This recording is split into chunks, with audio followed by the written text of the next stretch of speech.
Welcome back, everybody. We're going to take a deep dive into something I think a lot of you can relate to, youth soccer. Yeah. It's a lot of fun to watch our kids grow up on the field, but Right. honestly, sometimes parenting in youth soccer can feel like a whole other competitive sport. Oh, I know, right? There's so much time commitment and then the pressure to perform and, well, sometimes there's sideline drama. Uh-huh. Yeah. Right? It's no wonder that parents get overwhelmed. Exactly. And that's why we're here today. We're going to try to tackle like the top 10 things that parents face when their kids play soccer. And hopefully we can give you some tools to deal with those challenges and maybe even turn them into a positive thing for both the parents and the kids.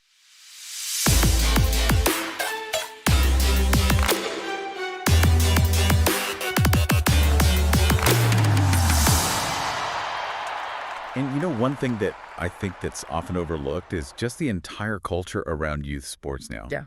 There is this win-at-all-costs attitude, and honestly, it starts super young. Yeah. And it puts so much pressure on everybody. It really does. You know, I remember this one time, my son was maybe like 7 or 8, and this dad on the other team, oh my God, he was yelling at the ref, he was yelling at his own kid, he was yelling at the other kids. Oh, wow. It was crazy. Oh, my God. He totally lost sight that these are just little kids, playing a game. I know. And what's fascinating is that a Harvard psychologist, Richard Weissbourd, has done some research on this very topic. Oh, interesting. And he talks about this whole, normalizing disrespect. Like, it's actually impacting our kids in, a deeper way. So it's not just about making everybody uncomfortable with the game. No, not at all. Okay. Weissbourd says that when parents have those sideline outbursts, and they're putting all this pressure to win on the kids, Right. it sends a really clear message to them. Yeah.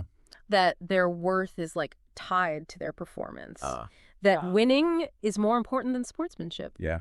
And that it's okay to let your emotions just take over, which is a really... That's kind of scary to think about. If you think about it that way, it's a big responsibility. It is. To make sure that we're not just supporting our kids in the sport, Yeah. but we're using it as an opportunity to teach them life lessons too. Exactly. Respect and resilience and character. Right. How to be a good person. Yeah, absolutely. And so the question is, how do we actually do that? Yeah. How do we deal with all the challenges of youth soccer, but create a positive environment for the kids? Right. I think that's where these top 10 concerns come in. That's a good place to start.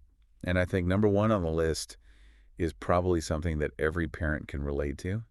The time commitment. Oh, yeah, for sure. I mean, between the practices and the games and the tournaments, it feels like soccer just takes over your whole family calendar. It really can. I think the solution, though, is not necessarily to cut back on everything, although sometimes you might need to, Right. but to just get really, really organized. Yeah. I'm talking shared family calendars, Yeah. color-coded schedules, maybe even a soccer bag that's always ready to go by the door. That's a good idea. Something to make things easier. Streamline everything, yeah. Exactly. And, that makes me think about another one of the concerns, which is the cost. Oh. Because between club fees and uniforms and all the equipment and traveling, Travel. sometimes you just feel like you're constantly spending money. Yeah, and you really need to think about that ahead of time. How much is this going to cost?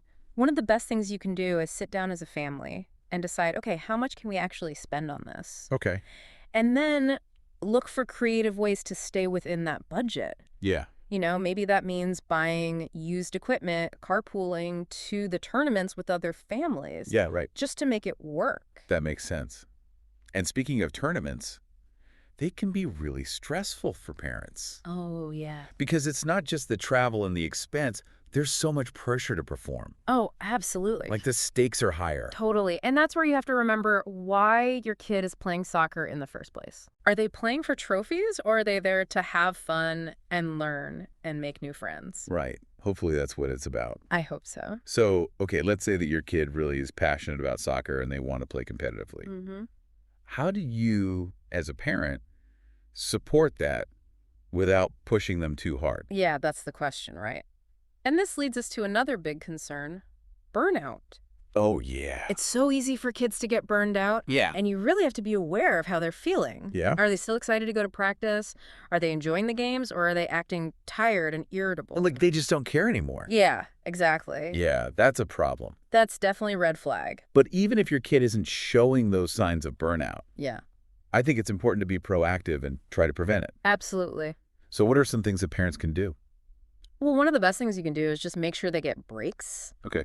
Maybe that's like a week off soccer every few months. Okay. Or just encouraging them to do other stuff, other hobbies. Yeah, have other interests. Yeah, or even just making sure they get enough sleep, Right. just downtime. Downtime, yeah. So they're not always on the go. Makes sense. It's all about balance. Yeah, exactly. And speaking of things that can be overwhelming, let's talk about injuries. Oh, it's scary. It is. To think about your kid getting hurt on the field. I know, as a parent, it's like one of the worst things to think about. It's terrifying. And it's true, we can't completely prevent injuries, especially in soccer, because it's a contact sport. Yeah. But we can do things to try to minimize that risk. Okay, what can we do? Well, first, you want to make sure they're learning the right techniques Right. and that they have a qualified coach who can teach them. Yeah. Not only will that help them improve their skills, but it'll help reduce injuries that happen from, like, doing things the wrong way. Right, from bad form or whatever. Yeah, exactly. I think sometimes we get so caught up in just watching the game I know. that we forget about how important the basics are I know. and making sure that they're being safe. Yeah, it's easy to get caught up in it, It is. especially when your kid is out there competing. You just get so emotionally invested. Totally. And that kind of brings us to another big concern: pressure and expectations. Uh-oh, yeah, that's a big one. It is. How do we find that balance between encouraging our kids to do their best, but not overwhelming them? It's hard, right? Yeah. I think one of the best things you can do is just focus on their effort and how much they're improving Right. rather than just focusing on the score. The outcome. Yeah, like celebrate those little victories, Wow. like, oh, you improved on this one skill, or wow, you're so dedicated to practice. Yeah. Even if that doesn't mean they're winning every game. Right. It's about making them feel good about what they're doing, not just about the scoreboard. Yeah, like it's about them wanting to do it, not because they feel like they have to. Exactly. Right. It's about them loving the game and loving to learn new things and challenging themselves, not just winning or losing. Right. And wanting to get better because they want to, not because they feel like they have to. Yeah. Like having a growth mindset. Growth mindset, yeah. And speaking of growth, let's talk about coaching. Ooh, the coach. Because a good coach can make such a big difference Oh, I've seen it. in a young athlete's life. For sure. But sometimes you might have some concerns about the coach. Mm-hmm. What do you do then? Well, the most important thing is to talk to them. Oh, okay. Like actually communicate to the coach, Okay. be open and respectful, Right. tell them what you're worried about, and try to understand what their approach is and like their philosophy. Okay. You might not always agree, Right. but at least if you're talking to each other, you can maybe work together better. Right. So you're on the same page. Exactly. Okay, that makes sense. You got to be your kid's advocate, but you don't want to undermine the coach either. Right. It's a tough balance. Yeah. And I think another concern that a lot of parents have, especially as kids get older and the teams get more competitive, is playing time. Oh, playing time. Yeah, it's tough It is a tricky one. because every parent wants to see their kid out there on the field. Right. But the truth is, not everyone can play all the time. Yeah, definitely not. So how do we deal with that? Well, I think it's a good opportunity to teach your kid about resilience, Right. perseverance, and teamwork. Okay. Help them understand that even if they're not a starter, they can still be a valuable part of the team. Yeah.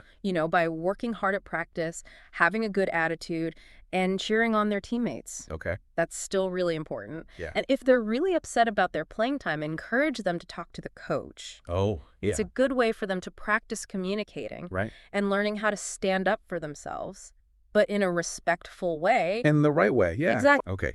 So we've talked about the time, the cost, all the pressure, burnout, injuries, the coaching, and playing time. It's a lot. Yeah. Is there anything else on this list? Well, as your child gets more serious about soccer, you'll probably have to deal with travel. Oh, yeah. The travel tournaments. The travel tournaments. Ugh. They can be a lot. That's tough on the budget and the patience. I know, but you can make it easier. Oh. Coordinate with other families. Maybe you can share a car or a hotel room. Oh, that's a good idea. And try to look at it as a fun opportunity, too, Okay. Like, explore the city you're visiting, make it a little mini vacation. Oh, yeah. That's a good point. And, it's a good bonding experience for the family. It is. Yeah. It's good to look at the positive side of it. Yeah, try to. We can't talk about youth soccer without talking about one of the biggest problems. Oh. The parents. Oh, weird. The parents on the sidelines. Yeah, it's like a whole other competition. It really is. And we need to be careful about that. Yeah. Because as parents, we have to set a good example. Right. We have to show good sportsmanship and respect the refs and support all the players, not just our own kids. Yeah, it makes me think about that dad I mentioned before, the one who was yelling at everyone. Oh, yeah. It's easy to judge, but honestly, I've probably been that parent too. Oh, I think we all have. Yeah, It's just so easy to get caught up in the emotion of the game. it is. But we have to stop and think about the message we're sending our kids. It's true. In the end, it's not about winning or losing. Right. It's about teaching our kids to handle themselves with grace and be good people on and off the field. Yeah, exactly. Okay, so the last concern on our list might seem a little different, Okay. but it's something that's becoming more and more common, especially for really talented athletes. Yeah. Balancing academics and soccer, Yeah, that's a tough one. especially if your kid is thinking about a professional career. Yeah. Like they're trying to do 2 full-time jobs, Right. school and soccer. I know, and it can be really hard to do both well. So what can we do? How do you help them do well in school without giving up on their soccer dreams? Well, one thing that some parents are doing, especially for players who are already pretty well known, Yeah. is acting as their agent. Wait, really? Like a real sports agent? It's becoming more common than you might think. Wow. For example, Jude Bellingham, Lionel Messi, Kylian Mbappe, and Neymar Jr. Wow, big names. I know, right? Their parents were all their agents at some point. Huh, that's interesting. Yeah, it kind of makes sense if you think about it. Yeah. Because it can be really hard for a young player to navigate the professional sports world. Oh, I bet. And a parent can help them with all the business stuff. Like contracts and stuff? Yeah, like contracts, sponsors, dealing with the media, Right. and still make sure they're keeping up with their schoolwork. Right, so they're not getting taken advantage of. Exactly. That's a lot of responsibility. It is, but it can be a big advantage to have your parent as your agent, I bet. especially in such a competitive industry. Right, yeah. But it's not for everyone. No, definitely not. It's a big decision. It is. You have Yeah. to really think about the pros and cons. Absolutely. So we've covered a lot today, from the time commitment and the money to the pressure, and even what to do if your kid is thinking about going pro. It's a lot for parents to think about. It really is, and it's no wonder that a lot of parents feel lost. I know. But it doesn't have to be overwhelming. Yeah, that's right. Hopefully we've given you some ideas of how to approach some of these challenges. Yeah, some practical solutions that parents can start using. Exactly. And, it's important to remember that this is a journey. It is. It's not like you figure it out overnight. Right. There are going to be some bumps in the road, but that's all part of learning, It is. for both you and your kid. Exactly. You just gotta embrace the challenges and enjoy the wins Yes. and never lose sight of why we're doing this. Having fun. Yeah, it's about the joy of watching your kid grow up playing soccer. Okay, so to wrap up this deep dive, I want to leave you with something to think about. Okay, I like it. What if youth sports were about more than just athletics? Okay. What if it was about teaching empathy and resilience, Oh, integrity and teamwork? that's what it should be about. It's powerful, right? It is. It's a good reminder that we're not just there to cheer them on. Uh-huh. We can use this as an opportunity to help them become good people. Well said. So let's keep those conversations going. Yes. Let's manage those expectations. Absolutely. And let's create a positive environment on the sidelines. Yeah. And most importantly, let's have fun. We hope you enjoyed this deep dive into youth soccer. Yeah. We know we just scratched the surface today, but hopefully it gave you some things to think about Definitely. and a new perspective on things. I think so. And remember, you're not alone in this. Right. Connect with other parents, share your experiences, and don't be afraid to ask for help. Exactly. We're all in this together. If you're looking for more information, Yeah. we're going to put links to everything we talked about today on our website, Oh, perfect. including that research from Richard Weissbourd. Awesome. So until next time, happy soccer parenting. It can feel like a lot. Yeah, it's a lot to think about. It is. But the good news is you don't have to figure it all out on your own. That's right. We've given you some tools Hopefully. to help you navigate these challenges. Exactly. And you can start using those tools right away. And remember, it's not about being perfect. It's a process. It is. It's a journey. It's going to take time, and there will be some tough moments. Oh, yeah, for sure. But you and your kid can learn and grow from those. That's the important part. So as we wrap things up today, Yeah. I want to leave you with one last thought. Okay. Imagine if youth sports weren't just about developing athletes, Okay. but about building character. I like that. What if we used these experiences to teach our kids things like empathy and resilience and integrity I love that. and how to be a good teammate. Yeah, those are the important things. It's about so much more than just what happens on the field. It is. It's about helping our kids become good people. Well said. So keep those conversations going with your kids. Yeah, talk to them. And with other parents, too. Absolutely. We can all learn from each other. Keep your expectations realistic That's key. and try to create a positive and supportive environment at the games.